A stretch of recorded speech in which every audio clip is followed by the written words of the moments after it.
How I tie my Mjolnir. I keep seeing questions come up about necklaces breaking. Usually it'll be some kind of cheap chain snaps on people. This is actually a great way to have a necklace that if you tug on it, this is a little tight, but see how if you tug on it, it simply stretches. It's also adjustable, so I can make it as long as I want or as short as I've tied it to, roughly the circumference of my neck. This is what it will look like. I have another Mjolnir here. I use a shoestring. I like to replace it every few months. It gets kind of gross hanging on your neck. I never really take mine off unless I absolutely have to. I even shower with it, so it gets kind of grody after a couple months and I have to get a new one. But a pack of 2 costs maybe about $4. So it's pretty cheap, pretty easy to do. Obviously you would need your pendant, the string itself, some kind of fire implement, and a sharp object of some sort for cutting and whatnot. I will not be showing how to tie the noose because I am not going to be responsible for anybody doing anything stupid and or harmful to themselves or others with that knowledge. After you put the pendant on the necklace, you kind of want to measure it. If you already have an older one, like I do, you can simply use that older one. If you don't, you can do this on your neck. And basically all you're really going to do is line it up to about where you want it. And you go around and pinch. See, I'm just holding the spot where it's going to be. The noose doesn't move around as much as this loose one. So I'm actually going to put a little knot in here just to kind of secure it. Okay. You pinch it and then just do a really simple, loop it around, put the string through like so, and that's one side of it. And then I like to put a little stop knot in it. So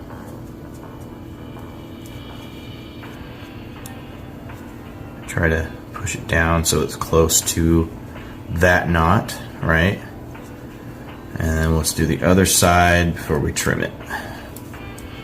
Same thing. Stretch it out, making sure that it's even. And I've had a lot of necklaces where the knot's just slightly off. Nobody will notice, trust me. Another good thing about using shoestring is there are many colors available. Like when I was in the Marine Corps, our skeevy shirts, our undershirts were an olive drab green, right? So I got a shoelace in that color because one time I had a first sergeant come up to me and he's like, "Hey, I can see the little string on your neck. Hide that, or take it off." And I was like, that's a religious pendant, which is absolutely within regulation. And he kind of made a big fit about it because, as first sergeants are prone to do, since they have all that rank, right? So I ended up just getting a green one, so it blended in with my shirt. Plus, the other nice thing is I can make it nice and long and put it in my shirt so that during PT, it didn't bounce out of my shirt. Which is another great thing, is if you're active, maybe you do sports or in the military or security or anything that involves a lot of physical activity, you can make it longer, drop it in your shirt, and then it's not in the way.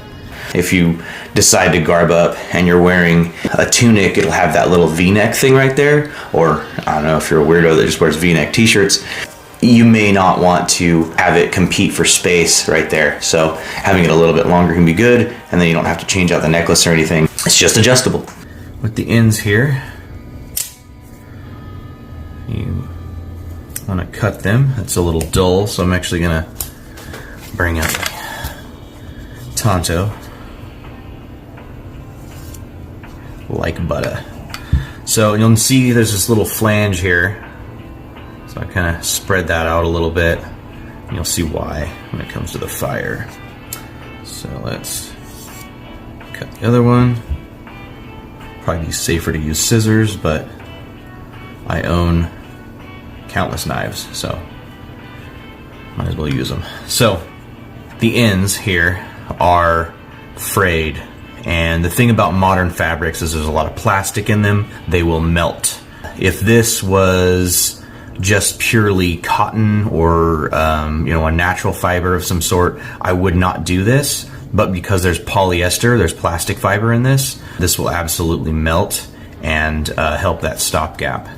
So if you want to use a natural fiber, you're probably not going to burn it. But we just burn the tips there. Do not touch immediately because molten plastic hurts. I have found that out many times as I forget about it. See, and it only takes a little bit. Now it's pretty cool to the touch. You see, I'm not holding my fingers on there. I'm just kind of tapping it because I can feel it, because it takes a second to burn. So yeah, now these are cool, and that took like nothing. Just a little pat of my little come and take it switchblade here, and yeah, and that's it. Now I have an adjustable necklace, and hopefully that'll help people out with necklaces that keep breaking. As you can see, I have a little cuff link. It's actually pushed in here. This is actually a silver wolf skull. So if you're not familiar with my logo, wolf skull is kind of a personal signifier, and then my Mjolnir itself is pattern welded, often called Damascus steel. However, we do not actually know how Damascus steel was actually made. The closest thing that we have, as far as I'm aware, is pattern welded, which is where they take multiple steels and kind of pound them together, and it gets that really cool swirl effect. I actually found this design on my very first Mjolnir that I got in Myrtle Beach, North Carolina on a 96 4-day weekend for the military. So I hope that helps. Fun fact before I go, my personal gnosis around me being connected to Odin was that I taught myself how to tie a noose when I was in Sea Cadets. Everybody else was learning knots from the Coast Guard, and I was sucking at it, and I was like, fuck it, I'm gonna teach myself how to tie a noose. And then I did, and then years later I became heathen and decided that that was an appropriate thing for my pendant. Skull!